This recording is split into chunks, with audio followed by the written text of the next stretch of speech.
You're listening to The Luxury Item, the podcast on the business of luxury and the people and companies that are shaping the future of the luxury industry. Here's your host, Scott Kerr. A wine glass is a wine glass is a wine glass, right? Wrong. To truly appreciate good wine, you should be sipping it from a vessel specifically designed to open it up. And if you're doing it right, that glass was probably made by Riedel.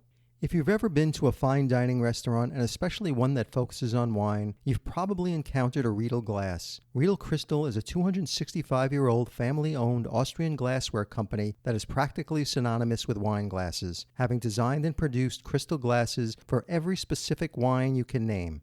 Its products grace tables from the most exclusive white cloth establishments to those of the wine enthusiast at home. My guest today on The Luxury Item is Maximilian Riedel, President and CEO of Riedel Crystal. Maximilian is the 11th generation of his family to make fine glass products and since 2014 has been at the helm of Riedel Crystal. From the introduction of the O series to his original collection series of functional decanters, Maximilian strives to build upon the incredible legacy of his family. One of his latest forays into the world of cocktails, expanding the ingenuity of Riedel beyond wine. Welcome to The Luxury Item, Maximilian. Thank you, Scott, for having me. Thanks for joining the show. I'm very excited to be speaking with you. So Riedel Crystal is in its 11th generation of family ownership and has been around for nearly 3 centuries. So for our listeners, could you briefly share with them a little bit about the company's origins? With pleasure. So we are a true family business, handed from father to son. I'm the 11th generation, and of course, my goal must be to lead the company into the next generation. And I would be very happy and excited, mission accomplished, if one of my kids would like to take over. I think that's the biggest challenge. The family has its origin in Bohemia, which is now Czech Republic. We were Sudeten Germans, which meant that we built a business, a sustainable and a substantial business then in Bohemia. But due to rules and regulations after World War II, being Austrians, my family had to leave the country and leave everything behind, which means all of a sudden we went from an industrial, wealthy family to a poor family restarting their business in Austria, which was a country new to us. How did you make your way into the business? Fast forward, nearly 300 years. Yeah, truly fast forward. The way I made my way into the business is, first of all, I was growing up with this kind of being involved in the business. My parents always hosted guests at our house, always, of course, being surrounded by winemakers, people from the industry. And after school, visiting my family, my father being the owner of the company and obviously running the business, and my mom in charge of retail and running our little retail store here on site, close to the factory. I was kind of brought up in the factory. After school, visiting, being friendly with all the glass makers, knowing everybody by first name, and was fascinating to me. And then, of course, I learned how important this business was to my family, and I was brought up like in the movies, from father to son. And right. Of course, then there came the challenging times after school, what I'm going to do when school finished. So my parents sent me off into the world. My first job was in Paris, in France, working for one of our distributors, and then being confronted with a choice. Where do I want to earn my credits to be the one who runs the business next? So my father gave me a choice, either, and we're talking the year 2000, either I would go to Asia and show there what I can do, how I can grow the business, how I can manage and start a subsidiary, or I go to United States. And for me, then I wanted to desperately go to Asia. And I had a trip. I was a month in Asia, traveled from to China, then to Hong Kong, to Japan, to Taiwan and other countries.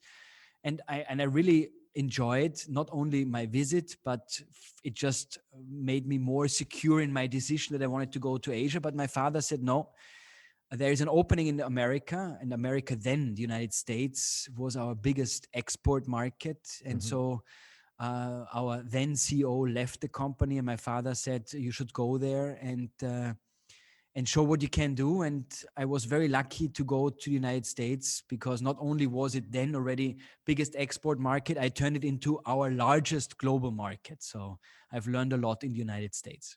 When you first took over as president and CEO, what were you seeing in the marketplace, in the glass, specifically in the glassware category, that you saw that there was an opportunity? Well, the opportunity was a given. In 2000, that late, Scott, wine really started to boom, not the production, but the consumption in North America. All of a sudden, people started to drink wine. And the best indicator was on a flight. In the morning, in business class, people were drinking already Bloody Marys next to their coffees. In America, it was a very American thing to do. Yeah. And this has changed, because I would say in 2003, 2004, people started to order, American Airways, wherever you flew, started to order a glass of wine. And I was there at the right time, promoting, communicating the function of our glasses. And of course, my most important customer is the winemaker, is the winery, because they celebrate wine, they communicate wine, they explain wine, and they needed an instrument, a tool. And it was the Riedel glass. And then, of course, the next step is the sommelier, the restaurateurs. So I became very friendly with the people of that time, promoting our product, because they believed in it. It helped them sell better wine. And this is where, it was the right time for me to shine. And it was also then, of course, every hotel had a bar, but a bar was a given. But the bartender, this whole theme of mixology, started also that late in the United States. Of course, you have great history of barkeeping, but there was a boom. And for me, when I worked with the people behind the bar, they told me, I love your wine glasses, but we need to do something that I can also start selling and promoting cocktails in a wine glass. And this is how I gave the idea of the stemless wine glass, the Riedel O, the stemless wine tumbler, which was in 2004. So all of these ideas I had in America, working with American customers, that being wineries, sommeliers, chefs, and the mixologists of that time. And they influenced me a lot. So have you seen the category itself evolve over the last few decades? You mean wine The glassware glasses? yes, the wine glass category. Well, 2008 broke the neck of many glass companies, in particular smaller workshops, which sadly are gone. Sadly, not only because I lost valuable competitors, but also sadly because this skill, the art, the job, being a glassmaker became very unpopular. Because there were not many people offering jobs. And when we think about the biggest glass brands in America, they're all gone. They're all gone. I'm not talking about Europeans selling glass like Waterford to America. I'm talking about true local American production. The only ones left standing is Libby, but all the other ones, they're gone. And this is a pity, because now it's all on us to promote this wonderful product, glass crystal, which carries a great value in it, because the way how it's being made, how it's being celebrated. I mean, glass crystal was always reserved for the church and the royal families of Europe, because it was so precious. And this flair is gone. So now, of course, we had to reinvent glass by making it the key to wine. It's the stage for wine to shine. So the wine glass for me is, next to the window glass, the only glass that has remained popular. But all these kind of decorative glass pieces, chandeliers, vases for flowers, it's not popular anymore. And I see this in my numbers when I talk to other glass manufacturers. It's a tough time for us. And Riedel glasses are made entirely by hand, correct? No, no. This has changed long time ago. Only 3% of my entire production is handmade here in the hearts of Europe, in my own factory, which was started by my grandfather, handed over from generation to generation. And I have about 120 glass makers who still have the art, the skill of glass making. But that's only 2%. The rest is made on my machines in Bavaria, Germany, in my factories, which I'm very proud about, because for me, I'm not only a brand, I'm also a manufacturer next to a workshop. And nowadays, machine-made glass, you can't really tell the difference anymore between handmade and machine-made. And how much of your business is for the hospitality sector, like restaurants, hotels, and wineries and bars, versus the consumer business? Well, since we are still facing the crisis and the pandemic, the COVID-19 times, everything has changed. But I would like to go back to 2019. 2019. Wouldn't we all?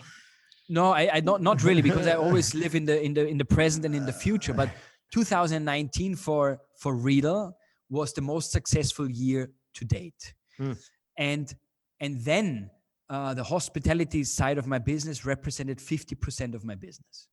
And it was the hospitality side of my business that had the biggest growth year over year, because Riedel was a brand originally developed for consumers.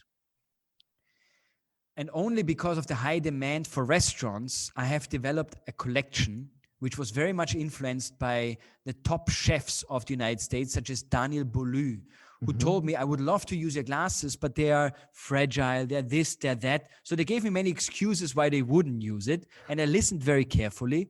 And I turned those excuses into the benefits. And I turned it around, and I created a new collection, which is called Riedel Restaurant, which is exclusive to the hospitality side.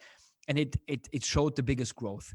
Now things have changed again in 12 months, because now I'm selling so much more to the consumer.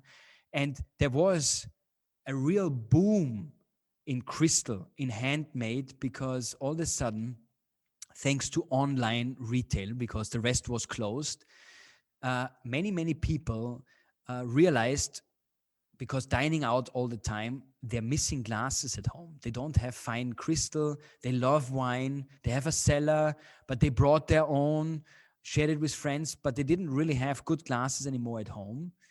And so a lot of people invested money into glassware. So 2021, the first quarter for us, was probably the most successful so far, because people realizing I need better glasses at home. Right.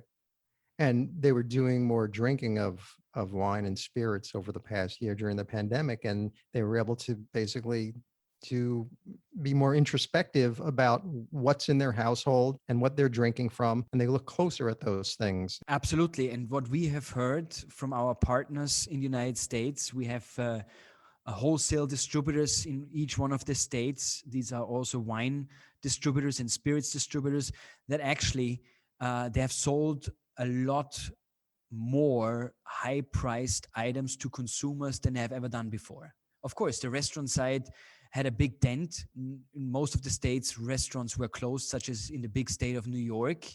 But the consumers picked up on it. So they didn't really see, they saw a big drop in sales in medium to low-priced wines, but the high-priced wines, they could have sold so much more if they would have had it in stock.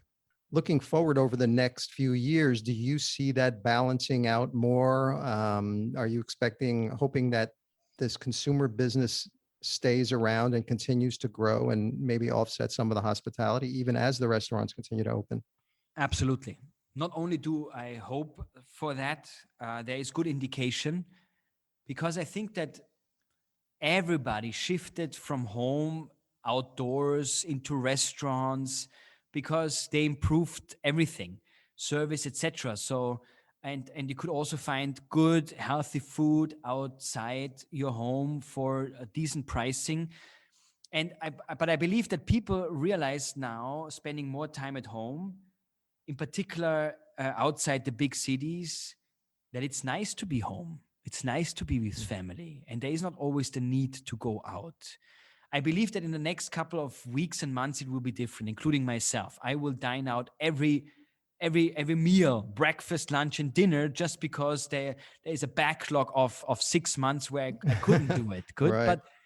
but then I think we all will be looking forward again to this casual time at home. And for me in particular, spending time with my family. I've spent so much time with my family in the last 6 months than I have done in years accumulated.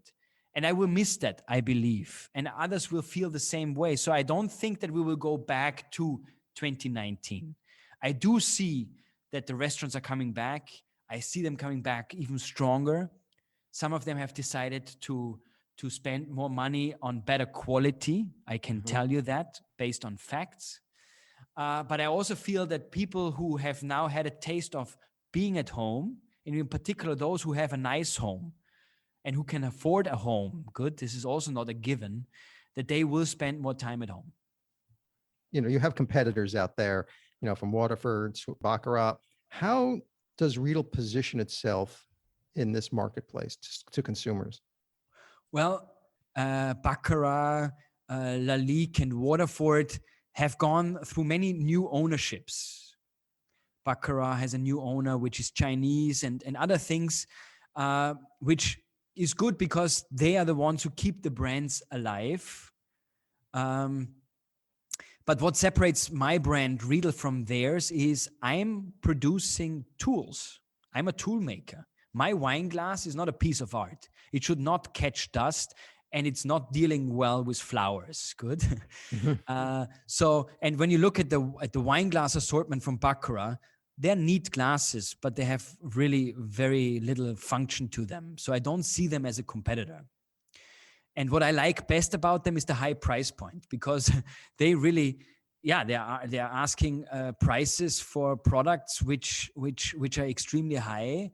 And I always feel like my product is not a luxury or is at all expensive when I compare it to them. Right. I don't see those brands as competitors. I see other brands more as competitors who compete on copying my ideas, producing them overseas, maybe in Turkey, China, in Czech Republic, where labor is just very inexpensive, and they compete with me over price. This is more of a competitor than those luxury brands that you have mentioned. So do you think the consumers know the difference? Well, I'm a consumer, and I like brands, because when I invest in a product where there's a brand behind it, I know that in case something is defective, faulty, if I have questions, or if I want to buy in 10 years the same product again, because I was lucky, I only broke 1 out of 6 glasses that I got from my wedding gift, that's why you have a brand. You can always go back to them. Right. And when you use them, you feel good about it because you bought and invested in a brand. It's an investment.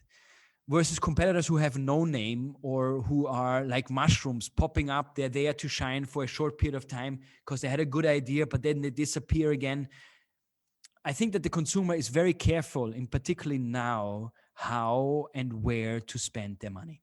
So let's go back a little bit. Throughout the spring of 2020, Europe and the world essentially was hit severely by COVID-19. How did Riedel first respond to the outbreak? Did you have to suspend production? We lived through the entire nightmare. Everything that comes to your mind happened to us. Because, first of all, we are people. We're humans. Good. We felt it skin to skin. My mother, my sister had COVID. It was not good. We suffered through it. We were afraid about life and death. So it got that close. As a company, yes, and I have a company in China, I have a company in America, in Australia, in the UK, all over the world I have subsidiaries. So we saw it coming. because my Chinese subsidiary was the first one to shut down. And then we had last year in February the most important trade show.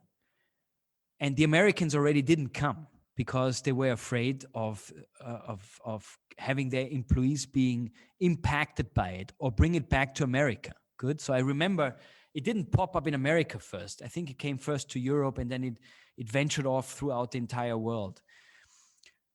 Then, of course, we had to, being a manufacturer in Germany and in Austria, being an employer in America, every country had different rules and regulations. Right. Furlough in America, furlough in the UK, Kurzarbeit in Germany is furlough in Austria. Yes, all my factories had to go into furlough. All of my employees had to go into home office. What happened with home office? And that's the reason why I'm opposed to it, absolutely opposed to it. Somebody opened a wrong email that, of course, our firewall, being at home in a home office, could not detect. So what happened? We got hacked. Scott, we got hacked. We got hacked. We got shut down. The production, the communication, online, everything got shut down. So in addition to furlough, pandemic, crisis, family members being affected, we got hacked. We had to pay a ransom. We had police all over the place. So there was not, and then we had the American elections. We have a new president. I need to remind you what happened. Good, the storm in Washington, all of this, the bad news and all of that. Of course, it was a most difficult time, not only for the people who listen, but also for us here in Europe, for my employees in America, and we will never forget it. Yeah, I hope everybody came out okay. And sadly not. We also had some deaths in the company. Oh, I'm sorry to hear that. Yes. So around this time a year ago, across the U.S. market, consumers were stockpiling alcohol as the shelter-in-place orders were implemented and bars and restaurants were closed or had reduced services. Alcohol volume experienced these massive shifts from the on-premise to off-premise, and the pandemic also inspired a renewed interest in home goods, home mixology, and these virtual happy hours that were going on all the time. So did you see a spike in demand for tabletop glassware in that period, the same time as people were sort of doing things at home? Absolutely. As I mentioned previously, to the consumer, our business grew and doubled from the pre-pandemic throughout the pandemic. We saw that people liked to spend money purely online, buying some really high-priced luxury products from us, such as handmade glasses versus machine-made glasses. And I spend a lot of time on social media. My account on Instagram is Maximilian Riedel. I have 130,000 followers, and it's amazing how I was able to interact, how I spend a lot of time because I had time. Right. And I saw what people drank and how they drank, and I would say Zoom calls guided us through this pandemic, because all of a sudden when we learned how to deal with it, we were able to conduct business as usual without being in front of the customer, being in front of the consumer. How do you think customers discovered you or found out about the brand during the pandemic? Well, I spent a lot of time on it. I pushed very hard. I stayed very creative. I overdid it. On TikTok, I have a video that reached close to 9 million people. And I'm just a glass I'm going to have to check that out. So we had, in this regard, a good time because we went wild and crazy exploring in this direction simply because we had time. I'm normally, Scott, I'm traveling 200 days out of the year, meeting and greeting customers all over the world, and I couldn't this time. So what am I going to do with that time? And I think I used it wisely by doing a direct-to-consumer correspondence, and I answered a lot of questions, such as how to clean your glasses, how to store your glasses. So we were there from the beginning till the end. Right. For educational purposes and at the same Absolutely. time helping them discover the brand. That's terrific. It seems I want to talk about the wine industry for a second. So it seems like after a quarter century of growth, the wine industry, was remaining as popular as ever with the high consumption rates appear to sustain. But the challenge of recruiting younger and these health conscious and even multicultural consumers into the category, coupled with an aging core drinker, continue to weigh on the wine industry. How do you think that's going to impact your business looking forward? Well, for me, it was always clear that wine is a niche product, Scott. If I compare the consumption of wine versus Coca-Cola, beer, water, we are a niche. Good. And as long as you know that, and that this is my spectrum within I can grow, I know who my consumer is, and we obviously with modern technology we analyze who the consumer is. We analyze the age group, and so I'm gearing everything in that direction. I'm certain that there is still a lot of people who are going to enter this wonderful world of wine. In particular, after the pandemic comes to an end, people will go on journeys and they will travel and they want to get to know the winemakers because they have had the wine, they enjoyed it, they had more exposure to wine at home, which meant they had more time focusing on the beverage than in a restaurant. You want a glass of this, you want a glass of that. At home, you open the bottle and it took you 1, 2, 3 days to finish it. So you really learned about that particular wine a lot. And maybe now it's time for you to meet and greet the winemaker. So I think that it was good for the wine industry that people were at home spending time exploring these wines. And maybe also that new people came on board because they were curious. In a restaurant, to order a wine from a wine list is a challenge. And I noticed from friends who are not really wine savvy, they don't know what to do in a restaurant. And I don't know why. There is a sommelier whom you can ask all the questions. And there is not a stupid question, Scott, as you know. A question Right. is a question. But people have this kind of distancing. And at home, you have the internet, you Google it, you look it up, and then you place an order. Maybe in your state, it's allowed to order online and the wine comes and then you can really explore it and nobody looks at you. Because you have a budget, maybe it's different than my budget for wine, but nobody looks at you because you're doing it for yourself. But what is interesting to me, Scott, is I lived in America for 15 years. I was first living on Long Island, then in Hoboken, New Jersey, then in Manhattan, and I traveled throughout the 50 states. And this was the beginning. When I left the Americas in 2013, it was the beginning of marijuana. Everybody was able to consume it, to buy it locally in certain states, to grow it. I think that that's a bigger threat to the wine world than anything else. Because, I think a lot of people maybe like the taste, like the effect of it. It's less expensive than a bottle of wine, and you can do it by yourself. A bottle of wine, I would generally open when I have a guest. You need 2 or 3 people to enjoy a bottle of wine, versus if people roll it and smoke it. That's a different. I think that's a bigger threat to the wonderful world of wine than anything else. Yeah. Cannabis. Exactly. That's a strong possibility. So does Riedel have a philosophy for designing its glassware? Yes, form follows function. We don't produce pretty glasses, beautiful glasses. We produce glasses for a purpose. And our purpose is the grape variety. So at Riedel, you don't find a red wine or a white wine glass. We are more in detail. You find a Cabernet glass, a Pinot Noir, a Syrah glass, as an example, or a Riesling, a Chardonnay glass. So this is also the key to our success. And we are lucky that our glasses are pretty and people feel that they are organically shaped, they're beautifully shaped, they're very light, they're balanced. So this is a side effect, but the main focus for us is the grape variety. Yeah, I was reading that the expert glass makers at Riedel focus on 3 things when designing a glass: size, shape, and rim diameter. And those 3 parameters have an impact on the perception of the wine. So do wine glasses really make a difference to taste? Huge, Scott. It turns a sip of wine into celebration. And I would like to compare it with a sound system. You play your favorite song in a bad sound system versus a modern sound system. Uh, it's just, it sounds and feels different.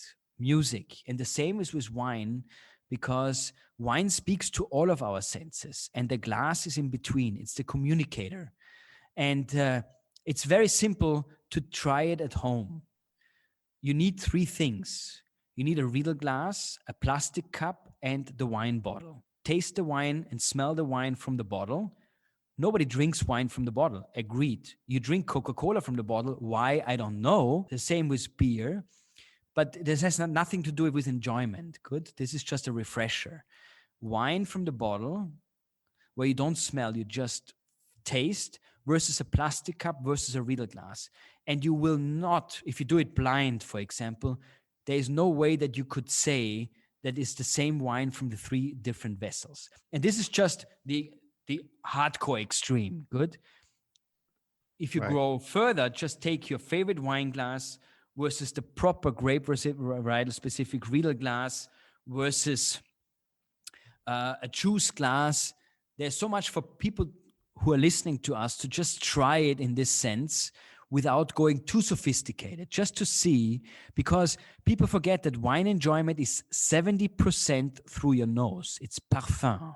And this is so important. This separates wine from any other beverage, Do the winemakers ever get involved in the process of testing out the glasses?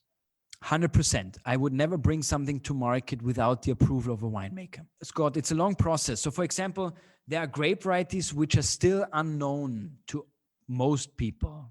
There's a grape variety from Russia, former Soviet Union, now Georgia. Good. It's called Saparavi, just as an example, because we did a workshop just recently. It's one of the few red wine grapes where it's not only the skin of the fruit is red, but also the juice.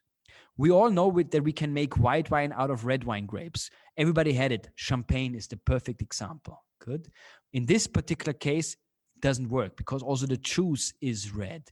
And we have made a glass for that specific grape called Saparavi. Another extreme is one of the few local grapes to the North America, born and raised in America, is called Norton, the Norton grape.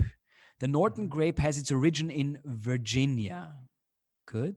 Mm-hmm. And we were called by the winemakers from producing this fruit, growing this fruit, to a workshop, and that's how we call it, where we sit down with the producers and we develop through taste and smell a glass, a shape for their fruit. And so we have done this also for a true North American grape called Norton. In case people are listening, look for that fruit because it is phenomenal. It's a great wine. It has American history. It is American history. And we made a glass for it, So it's not only when you look through my catalog, you go online at Riedel.com and you see the generic glasses. For me, sorry to say, Riesling, Cabernet, Pinot Noir, these are fruits that everybody knows and most countries grow and producing wonderful wines. But everybody knows about these grapes. There are so many grape varieties that people have yet to discover. And we are working with, in particular, with those fruit growers, with those winemakers, with those farmers, to find the perfect messenger for their wine. And they see it as great marketing because we have a global standing. Very few people have been introduced to their fruit. And when I communicate, when I share, when I talk about it, they're happy about it. And they use my glasses to really show their fruit at the very best in my glass.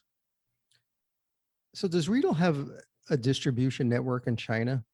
Chinese consumers don't tend to drink wine as much at home. So have you expanded out there? Absolutely. Absolutely. I mean, my father has been traveling to China going back to the 80s.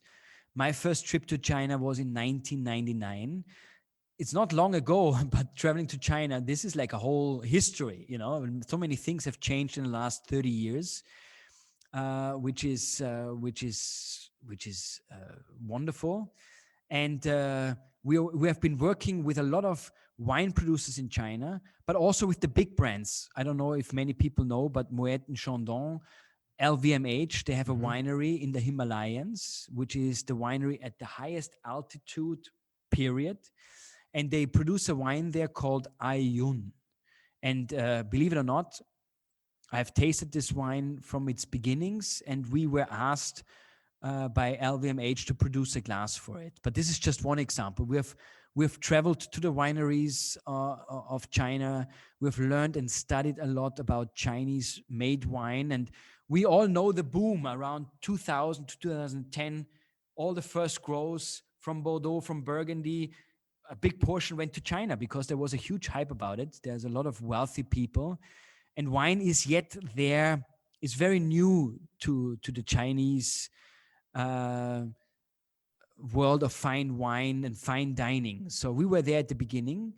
We had great partners there who introduced us to the wine culture, which is a very young culture in China. And we have made great friends. And I think Riedel is the wine glass of choice in China. Have you seen the Chinese customer evolve over the last 10 years? Definitely. Because at the beginning, it was all about valuable, high-priced wine. And now, if you talk to the wine consumers in China, which are still very limited, don't get me wrong, but they know a lot about wine, and not only anymore about Lafite and Latour. So they know also about the wines that you and I, Scott, we like to drink. So how can a 300-year-old heritage glassware brand like Riedel continue to innovate and stay relevant in a changing marketplace? Well, because the company is old, but the people who run it are very young and feisty, including myself. We stay eager, we are hungry, we are motivated, we love to live our lives, we love to travel, we love to meet and greet people. This hasn't changed. And there are always opportunities out there. You just have to catch them at the right time. And I think we have a talent for that. And that's our philosophy, is we never look into the back mirror. We live life in present and we plan the future. And this is why we are successful. And part of staying relevant is tapping into this new generation of younger clients, obviously without sacrificing your loyal customers. So does Riedel have a social media strategy? I know you said you were talking about TikTok and you have a large Instagram account. So does Riedel have a social media strategy overall in place to reach a broader audience, particularly younger audiences? Scott, that would have been a question that you should have asked me 5 years ago. It's a common. Whoever does not have already in place a social media strategy since years has missed the boat. It's, I think, too difficult now to get into it and to start it. Unless you are a celebrity from Hollywood or in the music industry. All this kind of algorithm that's behind it, how to position, how to place. We have studied this and we've turned it into one of our most important tools to communicate the advantages of our product. The reach that we have through social media is endless. And let's not forget, it translates everything into the language which is your mother tongue. So it's the best way to communicate. It's the best way for me and my product to shine. So we've seen designer collaborations over the past several years, like Baccarat with Virgil Abloh. And any plans in the future for Riedel to collaborate with more edgier cult brands to gain access to this new target market?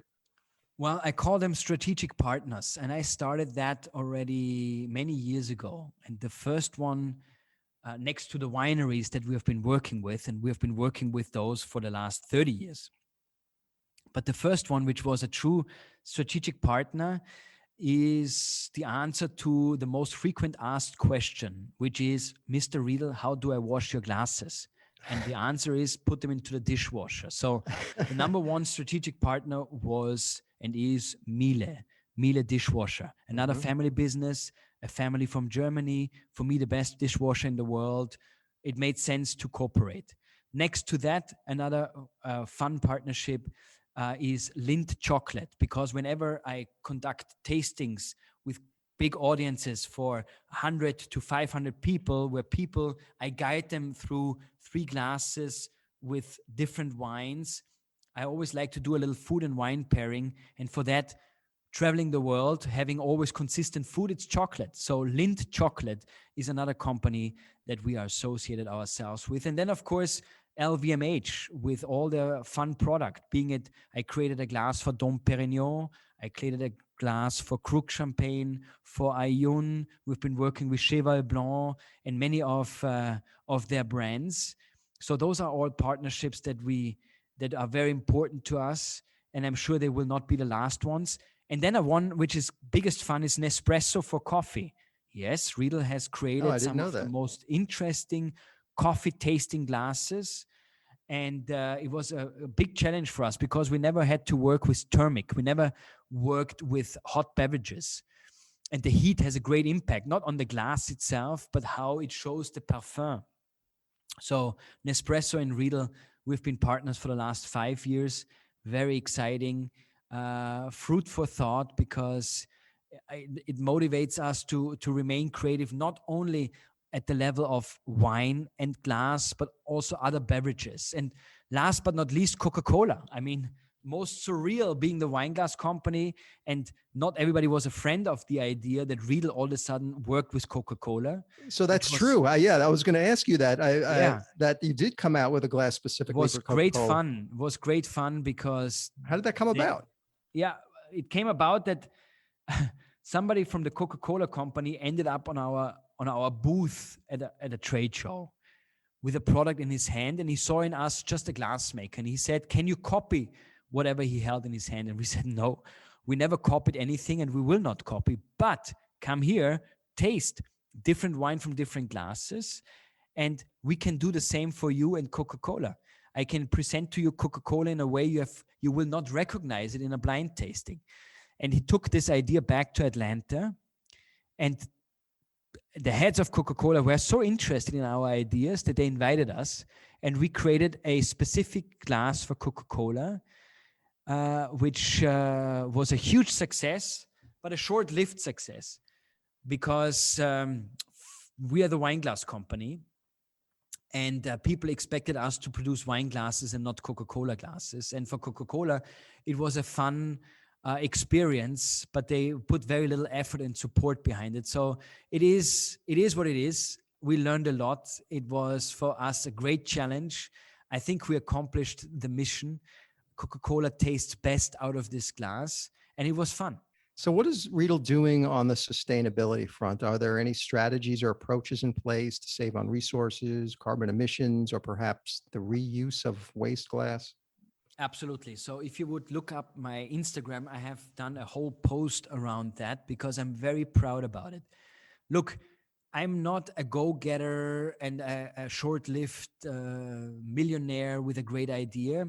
We're a family business, and my goal must be to hand over the business intact to the next generation. And sustainability is one of the most important tasks.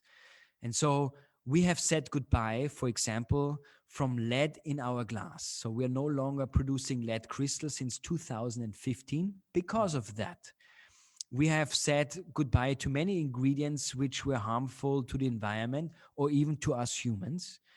We are very keen on the production method. 50% of the products that are being released are being produced based on recycled glass from our own furnaces.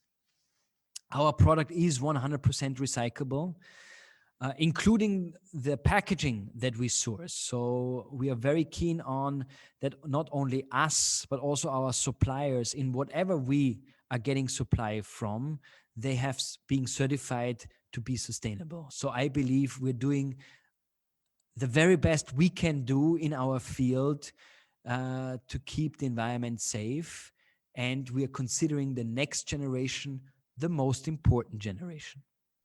Yeah. So Maximilian, you're a very innovative guy. So what can we expect from Riedel in the next 5 years? Well, we are staying innovative. We are staying creative. I have already now so many ideas already put on paper. I have so many prototypes of newness that I would need at least another 10 years just to launch them without overwhelming the market. And if you ask any of my retailers, any of my partners, they will tell you that Riedel is most probably the most innovative supplier that they have. And I believe that one of the reasons why we're successful is because we are innovative, we're creative, and every year we launch a ton of new product. And what is interesting, on the other end, we're discontinuing very little product because it's such a successful run that we're on, because people like the brand, people like the people behind the brand. I have a fantastic team.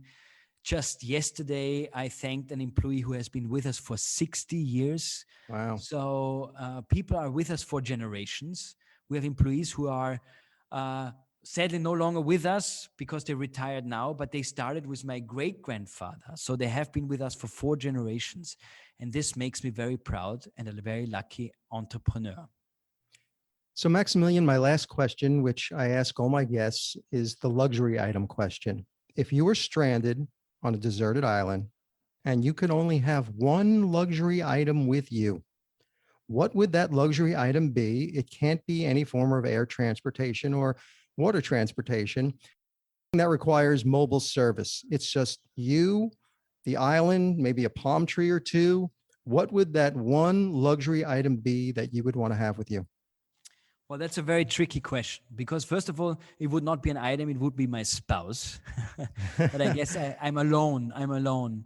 And so I would not want to have a luxury item. I would like to have a tool, which is my Swiss Army knife, because I need to consider to survive. Good. I like that. Maximilian Riedel, CEO and president of Riedel Crystal, thank you so much for joining me on the luxury item. It was a fascinating show. I learned a lot. I really appreciate it. Thank you so much, Scott. And thank you to all the listeners for spending some time with us.